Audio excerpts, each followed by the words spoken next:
Marami mga blessings, tinatawag na blessings in disguise. Ano ba yung disguise? It could be a mask, a costume, a concealment of true identity. In other words, maraming blessing, hindi laging obvious na blessing.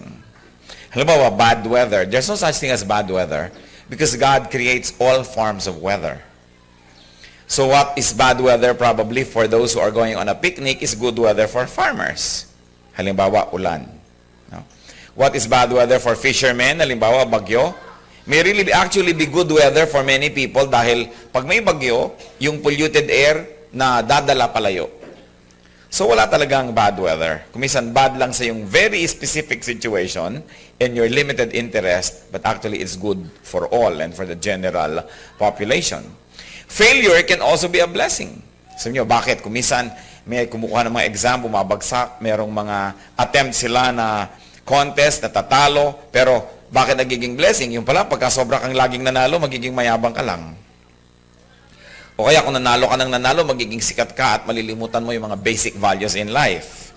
Pero hindi dapat excuse yung mga failure for sa buhay natin, sabihin natin, ay buti na lang, nag-fail ako kasi baka mamaya maging proud lang pala ako. We always do our best and we like to be able to be the best people that we can be, but we should always be able to recognize blessings in disguise. Even illness. Bakit nagkakasakit ng tao, hindi na makabangon, na hitutulog na lang, nahihiga ng several days because when your body is almost at the breaking point, you have to become ill, so you will rest and you will recover. So it is a form of blessing. God's blessings in disguise, especially sa mga young people. Let's pray. Our God, we pray now that you may speak to us and to everyone around us. That your words may be our food, our strength, our medicine. We pray that our hearts may become very, very clean container of your word. We pray, Lord, that we may not think of anything else but focus ourselves on you alone right now, and we want you to be our speaker. Please use your servant only as your instrument, but be the speaker, and may your message be a blessing to each one. Lord, we ask you, speak to us powerfully. Open our eyes and ears so we can see wonderful spiritual truths. In Jesus' mighty name, we believe that you answer prayer. And in His name, we thank you, Father. Basahin natin yung Job 5:17 to 18. At itong portion na ito ng Scripture will be the main source of our subject this afternoon. Blessed is the man whom God corrects. So do not despise the discipline of the Almighty. For He wounds, but He also binds up. He endures, but His hands also heal. Itong si Job suffered so many horrible things, but he was a very, very godly man. But he was going through a trial. Pag kayo ay very, very godly and many difficult things happen, it's probably a trial. Meaning, your faith is just being tested and you are going through a difficulty because God knows that you're going to win and in the end, God can give you a prize. Kaya lang, may mga difficulties na hindi trial. May mga difficulties that are consequences of our errors. So, ang tawag doon, chastisement. Some call it punishment. But Job was going through a trial. He was a very godly man, but he lost all his children. They all died in one day. He lost all his wealth, and he lost his health. Dumating yung mga friends niya, unang-una para siya i-comfort, and then later on siya ang sinisi. Siguro nagkaganyan ka dahil marami kang kasalanan, and they wouldn't believe Job that Job was a very, very righteous man. Kaya, lumabas itong sinasabi na ito na, blessed is the man whom God corrects. So do not despise the discipline of the Almighty. His friends were thinking that he was just being disciplined by God. That's why many wrong things and terrible things happened to him. Sabi, for he wounds, but he also binds up. Sinusugatan ka niya, pero kung nahiwa ka man, tinatahirin niya uli yun. Kung may sakit ka, lalagyan niya ng benda, isasara rin niya yung sugat mo. He endures, but his hands also heal. So what is the blessing here? No? Ano ba yung blessing? Kasi sabi, blessed is the man whom God corrects. So the blessing here is correction or discipline. Why is there discipline? Because life is to be lived in the right way. May tama at may maling daan. Life is to be traveled on the right path. Merong pinaka-straight path to a certain goal, meron namang crooked path that goes to nowhere. And life is to be lived and played by the rules. Kumbaga, pagka meron kayong bagong cellphone, o meron kayong bagong computer, o meron kayong bagong camera, whatever it is, or a pressure cooker, or an item in the house, merong instruction lagi yung manufacturer niyan kung paano yon gagamitin. Unang-una, 120 volts ba yan o 220? 110 ba o 220? Kasi pag isinaksak mo sa mali, sasabog. Pwede bang hugasan ng water itong makinarya na ito o dapat keep it dry? Pwede ba itong ilagay sa mainit na lugar? Katulad halimbawa ng cellphone, pwede bang ilagay yan sa kalan? Pwede ba yung mahulog sa kumukulong mantika at okay pa rin? May instruction, keep from a hot place. At kung mga ulam naman, halimbawa, yung mga pagkain, nakalagay dyan sa instruction, pag binuksan, ilagay na sa ref, dapat ganito yung temperature. Because the manufacturer knows how the item must be used and how the item must be preserved. Now, God is our creator. Kumbaga siya yung manufacturer. Alam niya kung paano tayo dapat mag-function at alam niya kung paano dapat umandar yung buhay. Kaya may instruction din. And that is the Bible. If you do not follow the instructions, chances are you will have damages here and there. Some are damaged beyond repair. Some are just mildly damaged depending on the degree of error that they commit in their lives. So, it is important, therefore, to be disciplined. Because to go out of the right path is to stumble. To go out of it is to fall or to be lost. To ignore the rules, to disobey the rules, therefore, is to be penalized and to be punished. Ano yung tinatawag nating punishment? Punishment is automatic. Meaning, alam natin yung law of gravity. The Lord designed the law of gravity. Naglakad ka sa may gilid na may bangin, tapos nadulas ka, nahulog ka, hindi na kailangang isipin ng Diyos na ihuhulog ko siya. Automatically, mahuhulog ka because gravity is already preordained. It was already there. Yung heat, pagka humipo ka ng mainit na plancha o kaya napaupo ka sa isang pagkainit-init na kalan, hindi mo sinasadya, may kalan pala doon, hindi na kailangang isipin ng Diyos na papasuin ko siya. Mapapasok ka kasi nandun na talaga yon, automatic. Gravity, like getting wet. Halimbawa, may payong na namamayong ka pero lumabas ka doon sa payong na yon o may nagtulak sa'yo palabas, hindi na kailangang isipin pa kung mababasa ka or not. Automatically, mababasa ka. So, ganun din yung buhay. Pag umalis ka doon sa tamang design, pag may ginawa ka na hindi according to the instruction of the manufacturer or the maker, hindi ka na kailangan parusahan. Kaya sasabihin ng iba, bakit naman ang Diyos pinaparusahan ako para lumabas lang ako doon sa rules? Hindi na, preordained na yun eh. Ang duty ng mga tao, malaman ko ano yung rules of God and obey those rules. Halimbawa, ikaw ay isang young person, nakipag-premarital sex ka, tapos bigla ka nagbuntis. Hindi mo sabihin, ang Diyos naman, bakit ako ay dalawa mag-pregnant? Eh, ginawa mo yan eh. Hindi na kailangang isipin ng Diyos na gano'n na magiging bunga nun. Automatic yun, it's already written. Hindi ka nag-aral, hindi ka pumasok, tapos bumagsak ka, huwag kang sasabi-sabi sa Diyos, Lord, i-accept niyo po ako, kailangan pumasa po ako kahit hindi ako po nag-aral, kailangan gumraduate ako kahit hindi ako pumasok lagi. No, may rules talaga eh. If you don't obey the rules, you will fall by the wayside. And bakit merong mga ganong klase na mga mangyayari sa'yo na unpleasant, unhappy, embarrassing? Because you are being disciplined. For God loves, therefore He disciplines. Kasi halimbawa, di ba yung mainit na plancha, nahipo mo, anong automatic na gagawin mo? Hindi ba ang tagal-tagal, ay mainit pala, aalisin ko kaya or not? Iisipin mo pa ba yun? Automatic, aalisin mo. Kasi meron agad na parang punishment eh. Meron ka agad ma-feel na disadvantage or discomfort, kaya aalis ka agad. Kaya lahat ng ginagawa ng tao na mali, meron agad na bunga yon na masakit, mahirap, para huwag siyang tumuloy doon sa paggawa ng mali. Kaya halimbawa, naramdaman mo na kung ilang beses ka nagpabaya sa school, bumababa na yung grade mo, ibig sabihin niya, dapat ka nang bumalik sa tama para itaas mo na yan. Hindi yung parang wala pa rin nangyayari hanggang nagkanda, third year ka na sa first year. Nakakatatlong taong ka na sa first year, halimbawa, ang tagal na nun para mo ma-realize na meron kang ginagawag mali. Kaya, laging merong automatic result. God loves that He disciplines those who get out of the right path, who disobey the rules, or live in the wrong way, so that they will return to the right path. No? Bakit may mga tests sa school? but may exams.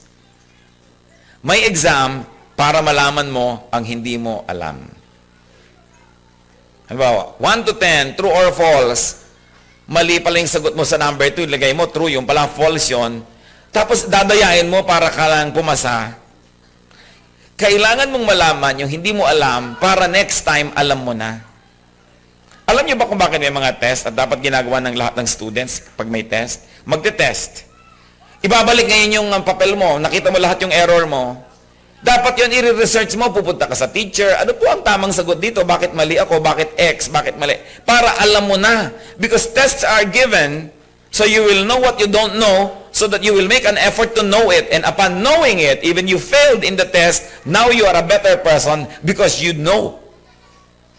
So yung mga test, hindi lang ipinapasa sa lahat ng any means. So iba man dadaya, mangongopya para pumasa, but you will never know what you really don't know. Kaya kumisan may mga board exams, hindi ka papasa, para malaman mo yung mga areas pa pala ng profession na yun na hindi mo alam. Magre-review ka uli ngayon, aalamin mo, magte-test ka uli. Pag pumasa ka, you really are deserving. But to cheat results of tests is to deny yourself the privilege of learning. So you only pass a test, but you don't become a better person pagka mayroong cheating involved. Kaya sa buhay natin, mahalaga yung mga tests ng buhay. Bumabagsak ka at hindi. Ngayon, mabuti kung hindi ka bumagsak, pero kung bumagsak ka, don't despair. Because you can use it as a springboard for you to rise again and become a better person. Nagkaroon ka ng sugat, nagkaroon ka ng mark, nagkaroon ka ng record na hindi maganda, pero natuto ka naman doon. Therefore, in the end, you have actually benefited. Kaya sa school, minsan blessing din yung repeater ka. Halimbawa, third year, repeat ka na naman ng third year. Blessing yon. Kasi, bakit ka magpo-fourth year kung hindi mo kaya at wala kang alam?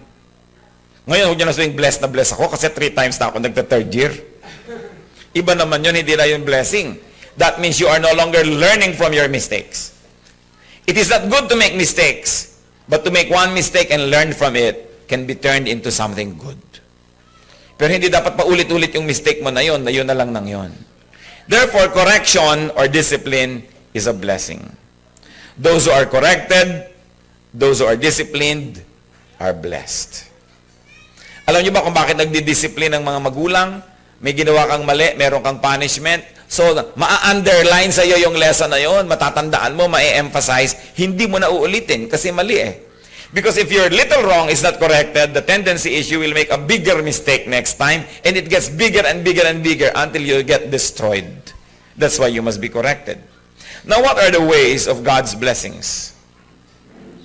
What are the ways of God's discipline and correction? Pag babalikan natin yung Job 5, 17 to 18, blessed is the man whom God corrects. So do not despise the discipline of the Almighty. What does it mean to despise? Do not hate, do not avoid, do not dislike the discipline of God. For He wounds, but He also binds up. He endures, but His hands also heal.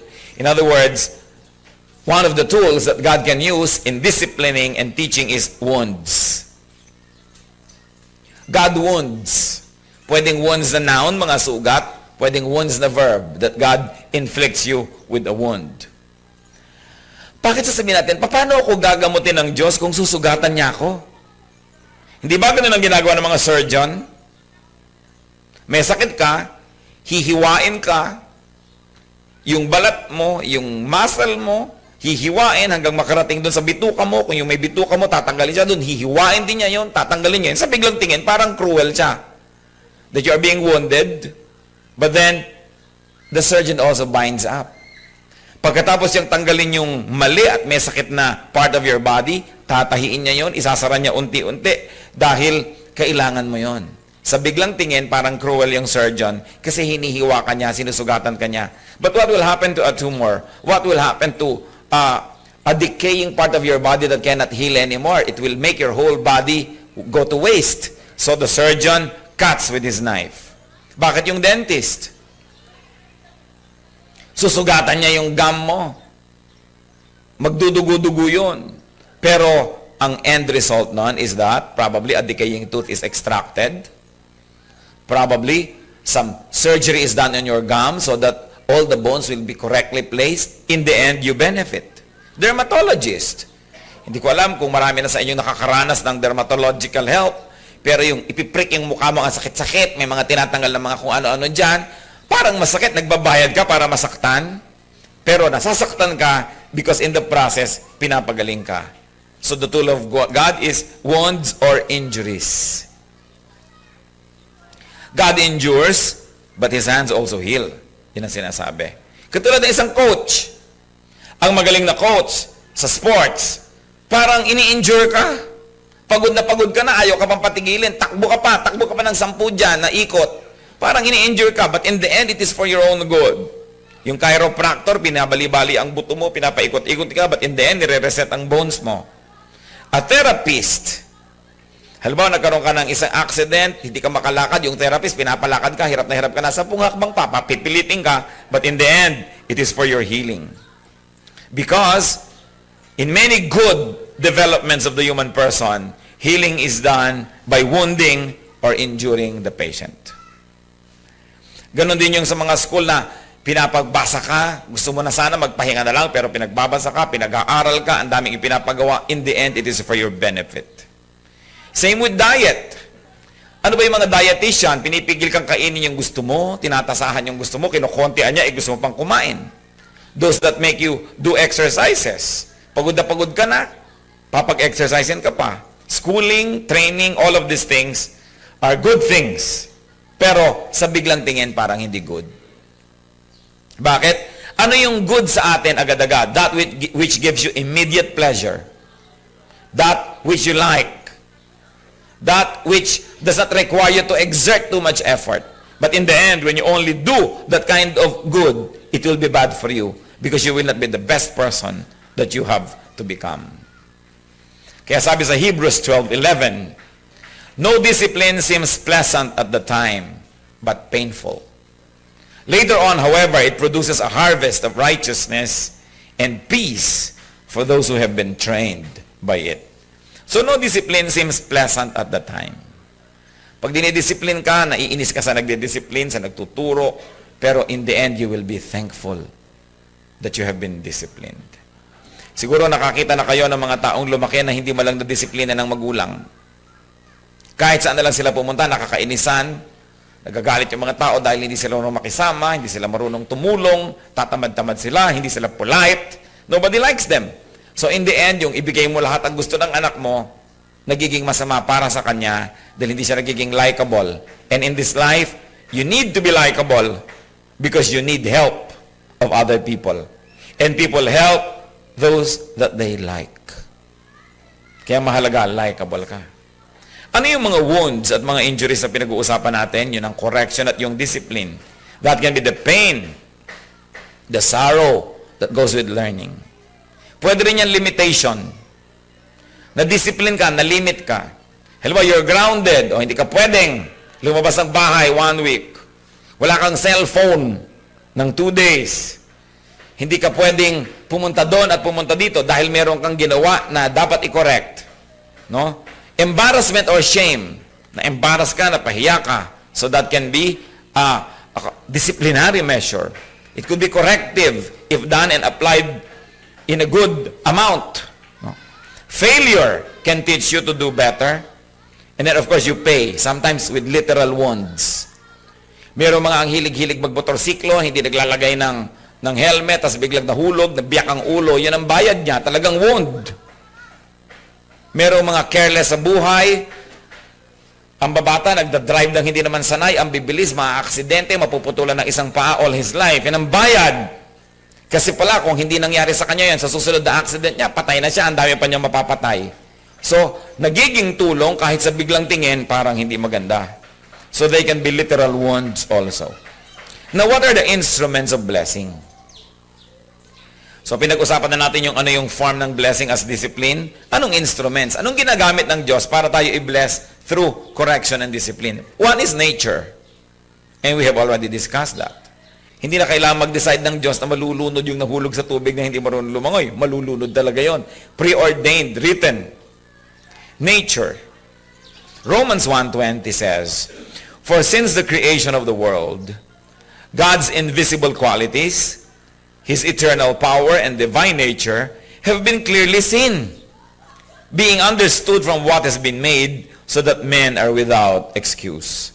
Of course, maraming ibang application, yung Romans 1:20, pero ang gusto nating makuha dyan, yung sinasabi na ang Diyos, makikilala mo rin sa mga nangyayari sa nature na siya rin ang nag-design.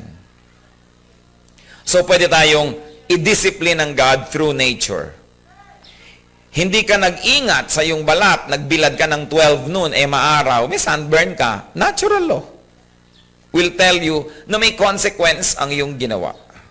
Hindi ka kumain ng 3 days, nang hina ka, nahimatay ka nung merong sports, natural law. Hindi ka natulog kagabi nung oras ng tulog, text ka ng text kung anong ginagawa mo, so ngayon aantok-antok ka sa ating time ng worship, natural law. Alam nyo ba na ang lahat ng utang pwede mong matakasan, pwera lang ang utang sa tulog? Babayaran yon. What else is another instrument of God in giving us discipline? Events. Fruits of one's deeds. Pagka meron kang ginawa, meron kang inisip na masama, may ginawa kang masama, may bunga yon. So, nadidisiplin ka. Ibig sabihin lang nun, nung gumawa ako ng mali, masakit ang naging bunga. Therefore, dapat akong tumigil ng paggawa ng mali dahil kung hindi ko ito titigilan, magiging mas masakit, magiging hindi na ako makaka-recover sa mga mangyayari pa pag hindi ko tinigilan ng pag-iisip at paggawa ng masama. So, pati mga masamang nangyayari sa ating buhay, yung masakit, discipline yon para tayo matuto. Halimbawa, mahilig kang mag-spread ng gossip. Pagkatapos kumalat na ikaw ang nag-start nun, nagalit na sa iyong kaibigan mo, nawalan ka na ng kaibigan, discipline na yun sa iyo para sabihin mo, I am being limited by God so that I will not do worse things. Kasi lesson na to sa akin Kaya pag may nangyayaring masama, dahil bunga ng paggawa natin ng masama, pasalamat pa rin tayo sa Diyos. Kasi inaalaw niya yung mangyari para matuto tayo at huwag na tayong gagawa ng mas masama pa. Galatians 6:7, do not be deceived. God cannot be mocked. A man reaps what he sows. Kung anong itinatanim, inaani. Titingnan nyo lang sa buhay nyo kung ano man yung station nyo ngayon in life, ano man yung ine-enjoy nyo o lack of enjoyment, it is a product of what you have done in the past. Because ang sabi sa Bible, inaani kung ano ang itinanim. Of course, another instrument and very powerful instrument of God's blessing is authorities. Yan ang ginagamit ni Lord para tayo i-correct at i-discipline. God doesn't go down from heaven to give rules or to discipline or to punish or correct. God has representatives. At ano yung mga representatives na yon? Romans 13:1-2. Everyone must submit himself to the governing authorities. For there is no authority except that which God has established. The authorities that exist have been established by God.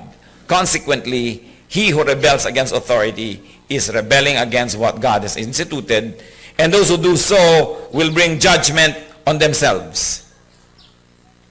So ano yung mga authorities? Ano-anong mga ginagawa ni Lord na instruments para yung kanyang discipline maibigay? One of that is government. So may ginawa kang mali against the law, you will suffer. Huli ka ng pulis, nakukulong ka, you are fined, you are made to pay the government. Hindi na kailangan na ang Diyos, pag meron kang pinatay, bumaba pa from heaven para ka ikulong. Yung gobyerno ay kumikilos para mangyari yon. Kasi sabi, lahat ng authority, God ang nag-institute dyan. Kung nandyan yan, yan ay inilagay dyan ng Diyos. At nananatiling nandyan yan, kasi pinapayagan ng Diyos na nandyan yan. The organization is authority. Kung nagtatrabaho kayo, maybe it is corporate authority, yung mga manager, mga executives dyan, civic groups, etc. And one of the most important institutions of authority that God has given to man to discipline and to correct people is the family. Kaya may parents, may mga elders. Unless your parents are insane or they totally abnormal, they will teach you what is good. And they will punish you if you do what is wrong. Kasi pag hindi ka naparusahan sa paggawa mo ng mali, sa maliit na bagay, lalaki ng lalaki ang kamalian mo dahil hindi mo alam na may kaparusahan ng paggawa ng mali. Later on, when your parents are not there anymore to protect you, there's no one to protect you, and you keep doing wrong, you're going to self-destruct.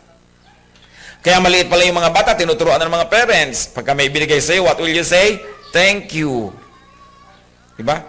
Pagka meron kang ginawang mali, napapalo ka, kasi iko-correct ka Pag maliit ka pang bata, mahirap namang maging abstract at maging profound at maging napakataas ng discussion dahil may ginawa kang mali.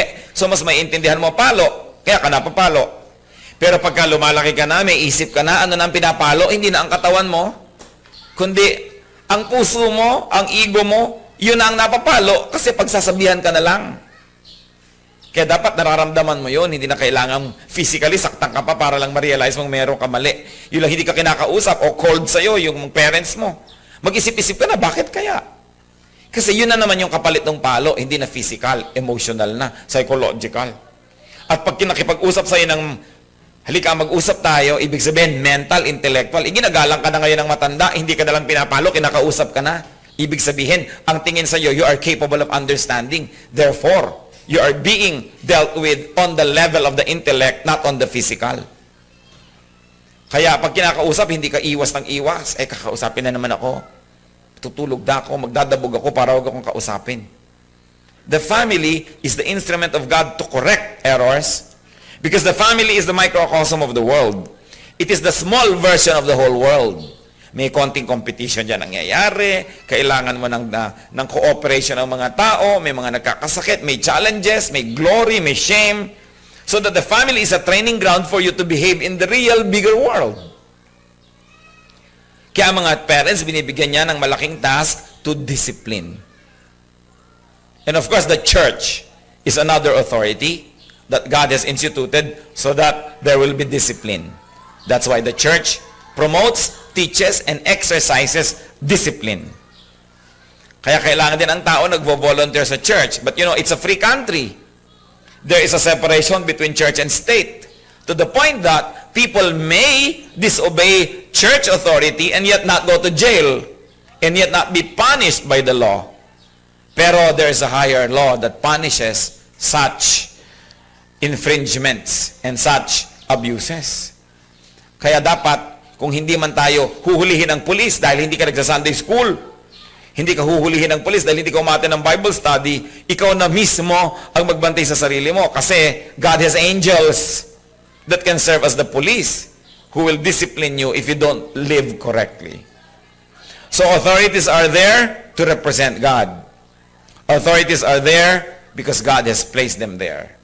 And the godly reaction to authority, to their teachings, and to their discipline is to be submissive. Romans 13, 3-4. For rulers hold no terror for those who do right, but for those who do wrong. Do you want to be free from fear of the one in authority? Then do what is right. And he will commend you, for he is God's servant to do you good. But if you do wrong, be afraid, for he does not bear the sword for nothing. He is God's servant, an angel of wrath, to bring punishment on the wrongdoer. So sabi, kung gumagawa ka ng mabuti, wala ka namang problema sa authority eh. Gustong-gusto mo pang abutan ka eh, kasi may ginagawa kang mabuti. Pagka naglilinis ka ng bahay, gusto mo dumating yung parents mo para makita nila eh. Pero kung may inutos sa'yo na linisin mo, tapos hindi mo ginawa, ayaw pang dumating sila. Lalo't kung aabutan ka na wala kang ginagawa doon, mapapagalitan ka lalo. So, yung reaction natin sa authority is dependent on how we obey. Because if you're obedient to authority, you're glad that there is authority who can commend you and reward you. But if all you want is to disobey authority, you want to be away from authority. Kaya may mga kabataan, laging gusto malayo sa magulang, laging gusto malayo sa church, malayo sa mga matatanda, kasi ayaw nila mag-obey. Pero nakikita nyo yung kahit sa school, yung laging nabibigyan ng award, yung laging honor, laging nakadikit sa teacher, laging bubuntot-buntot, laging gumagawa ng extra project, kasi nare-reward, nararanasan niya yung reward eh. Pero yung laging napapagalitan, layo ng layo, absent ng absent. So cyclical. That's why life is what we make it. And it depends on how you deal with authority. God shows His love by correcting and disciplining His children. Kahit sa gobyerno, when the government is righteous. Sa mga familia, when the parents are righteous. Kahit sa church, when the leaders are righteous, those who do wrong are disciplined. Ano ba mga discipline? Either, 1, you are punished, you are made to suffer, or 2, you are not given blessings. Blessings are withheld. Privileges are withheld. Kaya mo, kahit sa mga anak, minsan, wala kang baon isang linggo, o hindi ka pwedeng magganito, nawawala yung privileges. Sa mga organization, hindi ka pwedeng magbakasyon, wala kang bonus, o wala kang magandang posisyon, napupwera ka sa mga event, discipline yon. Kaya dapat nag-iisip ka, bakit kaya ako dinidiscipline? And instead of being rebellious, is to be thankful because all people, all instruments of discipline are instruments of God. And God disciplines us so we will be corrected para hindi lumala ang ating mga kamalian. So God shows His love by correcting His children so they will not fall, they will not become worse, and they will not die. God is instruments of blessing. Those who obey those instruments are happy. Those who disobey have to be afraid and they suffer. Do not avoid discipline. Do not hate correction. Job 5:17, blessed is the man whom God corrects. So do not despise the discipline of the Almighty. Ang dapat nating life principle, and if there's only one thing that you will remember from this message at this time, ito lang to. Are you listening? Remember this, if you will remember only one thing that came from Pastor Ed. Seek, love, correction. Maghanap kayo ng correction and love correction. Huwag kayong nagagalit, eto, sesermon na naman ako nanay ko, tatalikod na nga ako. Lalakas akong tugtog, maglalagay ako ng earphone. No? Seek correction. Proverbs 9:8, rebuke a wise man and he will love you. Ito ang difference ng wise at foolish. Foolish people don't want to be corrected. Therefore, they remain foolish because they don't get corrected. But wise people love correction. And because they love correction, they become wiser. And because they become wiser, they love correction more and more. Isipin niyo kung kayo wise or foolish. By this standard. If you hate correction, you are foolish. Iko-correct na naman ako ito. Ayokong kasabay ang nanay ko. Pinapakinaman pati pagkain ko. Gusto ko yung buong sandok. Pinapasok ko sa loob ng bibig ko. Tinuturuan pa ako ng mga manners. You know, this is the attitude of foolish people. Pero halimbawa, gusto kong kasabay yung uncle ko na yun o auntie kasi nako-correct niya yung mistakes ko eh. Can you imagine that? You are going to be a better person because you're being corrected. So you love correction. Yung mga kabataang babae na ayoko na nga pakita sa nanay ko bago ko umalis ng bahay ko. Kasi nakalabas na yung pusod, nakalabas na yung... Wala nang natira. Salon pas na lang ang damit. Band-aid, ang baro. Tapos nagagalit pag pinupuna. Si bibilad-bilad mo yung katawan mo sa kalsada, pag hinabol ka ng mga lasing o ng aso, tatakbo ka naman. So, may ipaparada ko yung sarili ko sa harap ng nanay ko para malaman ko kung approved na siya or not. Kasi ipapahama ka ba ng nanay mo?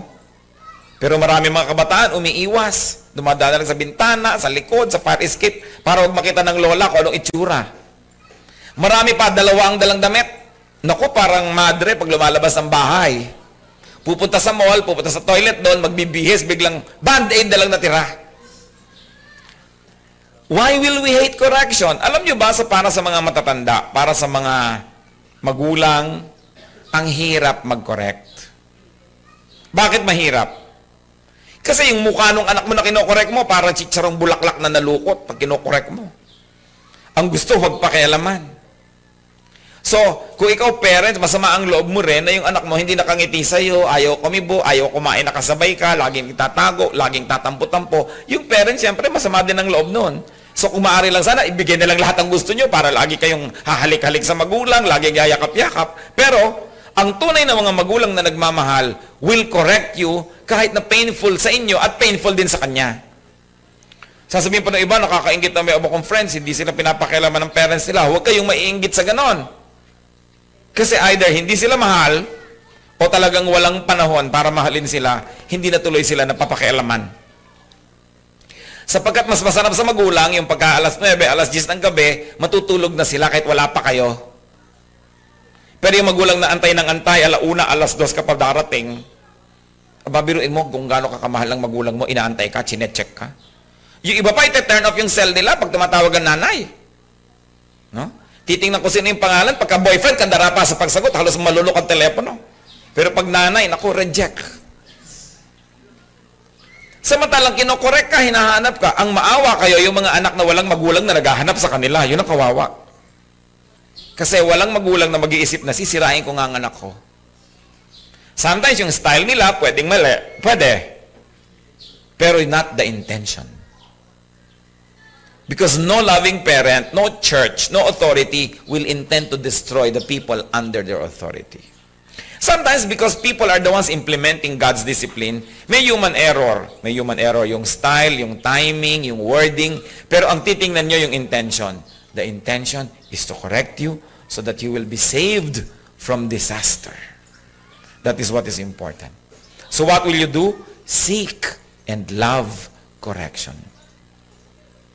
Pag mayroong gusto magsabi sa inyo, alam mo, may sasabihin sana ako sa iyo eh. O ano ba yon? Huwag kang, baka magalit kay. Hindi, sige sabihin mo. Ang pangit kasi ng gupit mo eh. Ah, ganun ba? O sige, magko-consult ako sa mas marurunong. Hindi yung, wala kang pakialam sa buhok ko. Ganun agad ang attitude mo. Next time, hindi na yun magkakalakas ng loob na i-correct ka. Kasi yung pala kakainin mo ng buhay yung nagko-correct sa'yo eh. Alam nyo yung isang tao na talagang mabe-bless siya? Yung tao na hindi na natatakot yung iba na lumapit sa kanya para siya i-correct. Hindi na yung kutakot-takot na timing, kutakot-takot na mga pakikiramdam bago sabihin. Kasi if we're going to communicate to people around us that it's alright, you may correct me, I will listen. I will not always obey, especially kung hindi naman kita parents, kung sino ka lang, may isasuggest ka. I will always listen. I will not promise complete obedience, but I will give you time and to speak and I will listen. And I'm going to study and reflect on and pray for what you say. If we're going to let people know that, then we will be much, much better. Hindi ko alam. Kung nararanasan nyo na may kaibigan kayo, gusto nyo i-correct, pero naisip nyo baka magalit. Halimbawa, may body odor. Tuwing dumarating siya, parang may dumadating na kanal. Pero hindi mo nyo malang masabing, alam mo, yung kilikili mo, amoy kanal. Kung hindi mo masabi yon, hindi mo siya matutulungan. Amoy kanal siya, akala niya, amoy pabango siya. Samantalang kung siya, open yung kanyang heart, at pwede mong sabihan, hindi ba? Siya yung magbe-benefit na nasasabihan mo. That's why it's good to let people around us know that it's okay. They can speak and they can correct us. Especially our elders, our parents, especially our superiors. Yung mas nakakatanda o mas may ranggo, dapat nating binibigyan nyo ng chance to correct us. Katulad ba sa camp?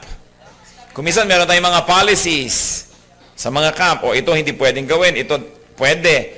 Dapat natin isipin, bakit kaya ipinagbabawal? Hindi lang isipin mo, it's very inconvenient for me, therefore it is bad. Because sometimes, we have to be corrected. Many times we have to go to a camp because we are reminded of the many errors that we are not reminded of if we are just at home or if we are just in our schools or at work. That's why you take advantage na, salamat may camp, pwede kong maalala yung mistakes ko. Baka meron ako mga bisyo na sobrang-sobra ng bisyo, hindi ko na makontrol, hindi ako kinokontrol ng parents ko. Sasabihin ko pa sa camp, parents ko nga hindi ako kinokontrol, kayo pa. Abay, pinagmalaki mo pa na hindi ka kinokontrol. Kawawa ka naman. Meron ka palang bisyo, hindi ka malaman ikinokorek ng parent mo. So, salamat ka mo may camp. Kung pinapayagan ako ng parents ko sa mali, at least may nagre-remind sa akin ng wrong. Therefore, I can become a better person. Only a fool does not change his mind. When correction is given, only a fool does not change his mind. It is much easier to always agree with people. O gusto nyo mag-drugs? Sige, mag-drug kayo, magbangag kayo dyan. E di gusto nyo ngayon ako, papilar ako with you. Sige, payagan ko kayo. Pero mabuti ba akong pastor noon kung pinayagan ko? Mabuti ba akong magulang noon? Mabuti ba akong kaibigan? Ikaw naman, nakakalimang nobyo ka na, yung mga kaibigan mo, hindi ka malang i-correct. Ano ka ba? Yun na lamang nagpapalit ka ng damit, nagpapalit ka ng boyfriend. Gusto mo, hindi ka pinapakialaman. Anong klaseng friend yun? So, i-value natin yung mga nagko-correct sa atin. Because it is hard work for them. It is easier for them to just agree with us. They might even be more popular.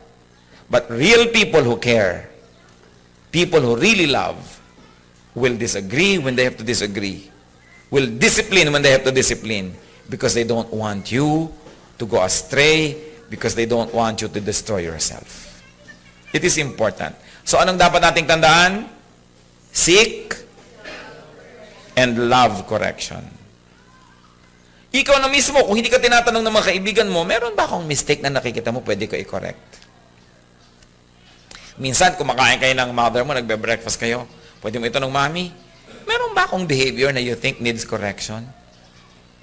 Seek correction. Because it is for your improvement.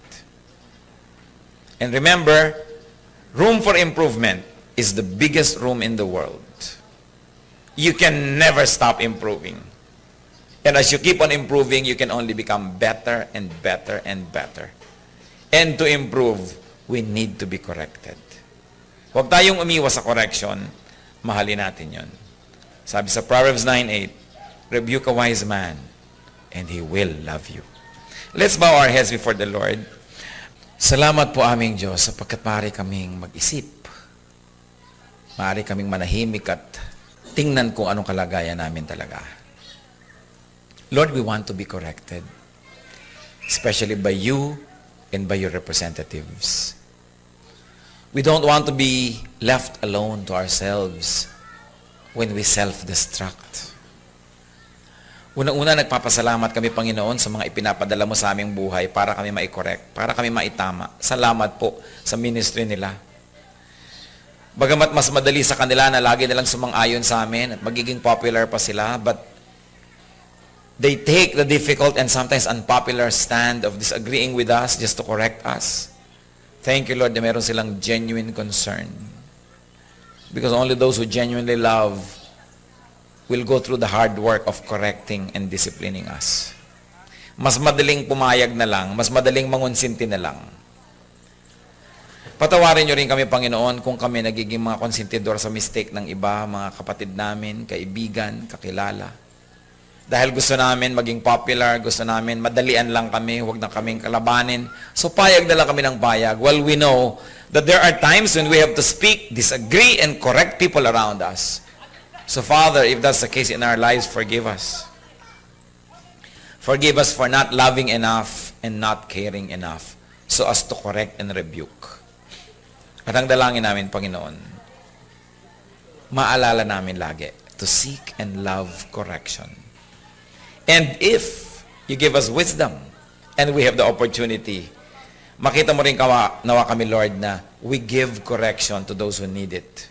Even though we may become unpopular, even though we may be disliked for a moment, teach us to be strong and to always do what is right. Salamat, Lord, sa pagbibigyan niyo sa amin ng opportunity to assess ourselves.